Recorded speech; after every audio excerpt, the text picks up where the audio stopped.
Boa noite, professor Marcelo. Deixava-lhe aqui a primeira pergunta das que selecionámos, das que os nossos leitores fizeram hoje. A primeira pergunta vem de um conjunto de jovens que está a fazer um trabalho para uma das disciplinas da área de projeto. Pergunta-lhe se acha importante haver um Serviço Nacional de Saúde gratuito e universal e qual o papel do Presidente da República na manutenção desse Serviço Nacional de Saúde. Eu sou defensor de um Serviço Nacional de Saúde universal. Isto cobre toda a gente, independentemente de razões de idade e, obviamente, de sexo, de natureza ideológica, regional, atividade profissional. Sou favorável a isso.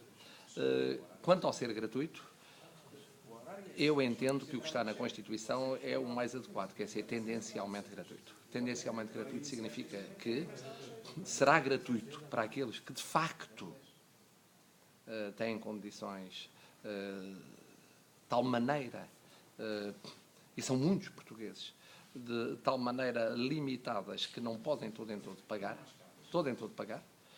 e depois, tendencialmente gratuito, porque há quem possa pagar. E as taxas moderadoras que existem, e por isso é que existe tendencialmente gratuito, representam esse pagamento. A meu ver, deviam ser diferenciadas.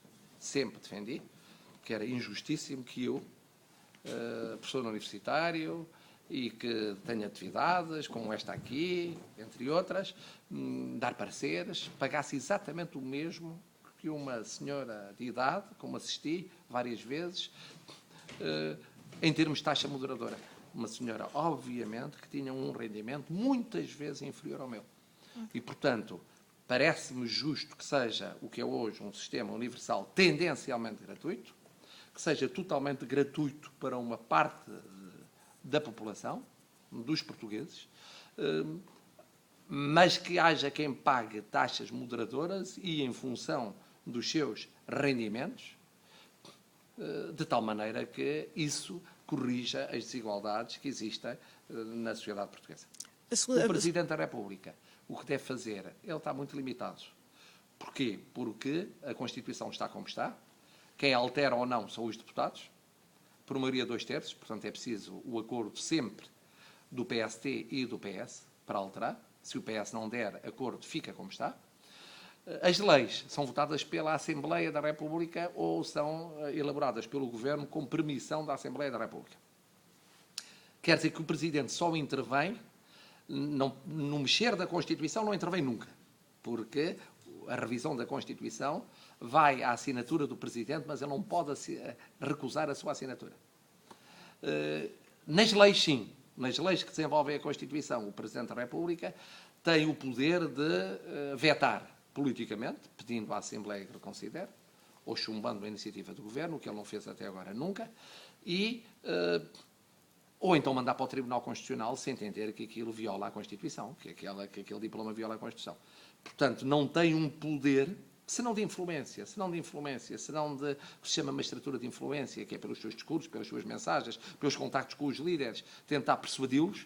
A bola está verdadeiramente nas mãos do Parlamento, o que quer dizer dos partidos políticos, o que quer dizer, em última análise, do PS e do PSD. Professor, a segunda pergunta das que selecionámos de hoje tem a ver com o apoio ao ensino público, ao ensino privado, aliás, ao ensino particular e cooperativo. O que pensa o professor desse apoio estatal? Bom, a questão tem sido levantada ao longo das últimas semanas e continua na ordem do dia porque está por resolver o problema. O problema coloca-se em relação àquelas escolas, não são todas as escolas privadas, são apenas aquelas que têm um contrato de associação com o Estado. Porquê? Porque têm operado ao longo dos anos em áreas onde não há ensino público.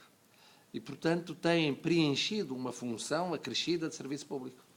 Não há lá escolas públicas. Portanto, elas têm visto o seu funcionamento financiado pelo Estado como financiaria uma escola pública que existisse naquela área geográfica.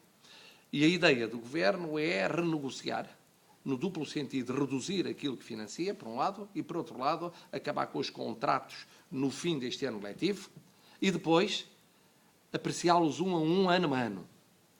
Eu já disse a minha opinião, parece uma solução pouco feliz. Ninguém consegue planear uma escola ano a ano. Isso vai dar uma perturbação enorme em escolas que são fundamentais pelo papel social que desempenham. E, por outro lado, o corte no financiamento, que é apresentado com o argumento da parte do Governo de que já começa a haver ensino público próximo, que de alguma maneira permite substituir aquele ensino, é o não reconhecimento do papel que ao longo do tempo o ensino particular e cooperativo em contrato de associação desempenhou. O próprio líder do Partido Comunista Português, o secretário-geral, é muito moderado e muito calmo ao examinar essa questão e diz que há situações em que isso é extremamente injusto. Eu vou mais longe, acho que o Governo deve fazer o maior esforço de entendimento com essas escolas e esse entendimento passa, muito provavelmente, por retirar o diploma, sob pena de, a meu ver, o Presidente da República dever, pela primeira vez, vetar um decreto-lei do Governo. Terceira e última pergunta, que se divide em várias. Há um leitor que lhe pergunta como podemos garantir que a crise não se volte a repetir e se o professor acha que a solução estará apenas na limitação dos gastos públicos para superar esta crise. Esta é a primeira parte da questão. Iremos à segunda daqui a pouco. Ninguém pode garantir que uma crise se não repete. Porque há razões internas da nossa responsabilidade portuguesa e outras internacionais.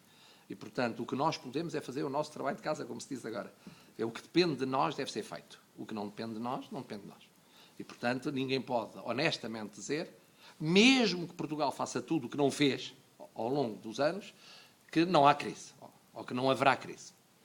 Segunda questão, o que podemos fazer é só este conjunto de medidas para o ano de 2011? A resposta é, obviamente, que não. Estas são medidas de bombeiro, que é para apagar o fogo de imediato. Mas toda a gente sabe que para impedir que surja novo fogo é preciso fazer mudanças de fundo, que previnam o fogo. Isso passa pela reforma da administração pública, pela reforma da justiça, pela reforma da segurança social, pela reforma da justiça, já disse, da reforma da saúde, pela reforma da educação, isto é, pela reforma de todos estes temas que foram um bocadinho esquecidos por causa de outras prioridades durante muitos anos. Passa por... Tudo isto depois tem consequências no aumento da produtividade nacional. Tudo isso tem consequências no funcionamento da nossa sociedade, não é só do Estado, é das empresas em geral. Da própria mudança que está a fazer-se progressivamente, mas lentamente, do modelo económico português. O nosso modelo económico funcionava e a economia crescia. Porquê? Porque as pessoas tinham dinheiro e, portanto, consumiam, consumo privado. Porque o Estado gastava muito em consumo público. E quando não gastava muito em consumo público, investia publicamente em obras públicas, com os dinheiros da Europa, que entretanto vão acabar. Ora, o crescimento da economia está agora a virar-se finalmente para aquilo que deve ser, que é produzir para exportar. Só na medida em que nós vendermos mais e exportarmos muito mais do que aquilo que compramos ou importamos, é que criamos uma riqueza líquida que não depende de dinheiro que não temos, porque os fundos europeus vão terminar, para investimento público e de padrões de comportamento de consumo privado e público que tivemos ao longo dos anos e vamos deixar de ter. Esta viragem é uma viragem difícil e penosa, porque as pessoas vão, durante uns tempos largos, ter menos dinheiro e por isso gastar menos dinheiro, e o Estado vai ter menos dinheiro e por isso gastar menos dinheiro. Os investimentos públicos vão ser menos importantes do que já foram. E, portanto, a economia tem de crescer efetivamente em função do conseguir vender, transacionar, são os tais bens transacionáveis, vender no exterior. Isso conduz-nos, então, à última parte desta questão, que é: estaremos condenados a viver esta crise ad eterno? Não. A resposta está implícita naquilo que disse.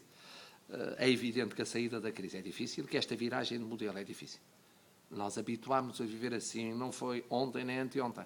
Vem de antes do 25 de Abril. Já antes do 25 de Abril, nós tivemos um modelo de economia que era um modelo, durante o salazarismo, fechado.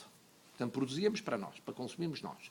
Isso deixou de ser possível, afinal, porque, a partir dos anos 50 e 60, a economia se abriu. E se abriu porque as pessoas emigraram para a Europa, porque mandavam remessas dos imigrantes, porque nós passámos a exportar para a Europa e importar da Europa, e, portanto, depois desapareceu a África da realidade económica portuguesa, com a descolonização, mas ainda no tempo de Marcelo Caetano, portanto, ainda no tempo do final da ditadura, nós encontramos sinais de como a viragem do modelo era difícil de fazer. Depois, durante o PREC, durante a Revolução, Muitos sonharam outra vez com uma economia que pudesse viver sem integração na Europa. Nós pudéssemos estar ligados ao terceiro mundo, ou ter uma economia fechada, e uma economia toda nacionalizada, e o Estado a intervir, e o Estado fazia tudo. E depois descobriu-se que isso não existia. Não existia nem na antiga União Soviética, nem nas antigas economias do Comecon, na Europa de Leste, menos ainda na economia portuguesa aqui integrada na Europa Ocidental. Só que tudo deixa o seu lastro. O processo de nacionalizações e expropriações, que teve aspectos que foram aspectos de imediato sedutores do ponto de vista da aparente justiça social, ou de punição dos grupos económicos anteriores, teve depois um custo enorme para o país, que foi o termos atrasado em termos de competição com outros países europeus, é comparar com a Espanha, que não teve esse processo de nacionalizações e expropriações quando fez a transição para a democracia, e deu um salto. E, portanto, o que acontece é que quando finalmente começou a reprivatização da economia, que só começou, atenção, 20 anos depois do 25 de Abril, há aqui 20 anos pelo meio, quando isso começou, recomeçou a viragem da economia para uma economia aberta ao exterior e integrada na Europa. E tem sido esse processo vivido desde os anos 90 até hoje. Portanto, se quiser, durante 20 anos, mais coisa, menos coisa. Ou menos de 20 anos. É um processo lento, um processo complicado, um processo em que demos saltos em frente, utilizando os fundos de Bruxelas umas vezes bem, outras vezes menos bem, mas utilizámos. Mas a tendência dos portugueses foi a de continuar aquilo que era o seu comportamento tradicional, desde o tempo do salazarismo e depois do tempo do PREC. Porque, ironicamente, nisso era uma mentalidade muito semelhante. O Estado salazarista, que era um Estado ditatorial, a, no fundo, dominar a economia, feito com alguns grupos económicos, e depois o Estado do PREC, a dominar a economia, criando os seus próprios grupos económicos, e um e outro achando que era possível viver a economia na base do consumo e do investimento interno, e não da exportação para o estrangeiro. E não da conquista de novos mercados. Ora, isso hoje não existe. Estamos a fazer esse caminho. É um caminho difícil, de adaptação mental, cultural e de estruturas, de adaptação do Estado e de adaptação das empresas, com custos. Eu sou um otimista, penso que, ultrapassada esta fase dos próximos anos, daqui por 4, 5, 6 anos, 7 anos, a sociedade portuguesa já entrou, e Portugal continua, não acaba nestes 4, 5, 6 anos, entrou num rumo em que, mesmo que haja crises, não são crises com este lado, como se diz, estrutural, quer dizer, que vem de um lastro antigo, que vem de longe, como aquela que estamos a viver há 10 anos, de forma mais evidente há 10 anos. Professor, muito obrigada. Nós voltamos em 2011. Boas entradas também. Obrigada, para si igualmente. e para a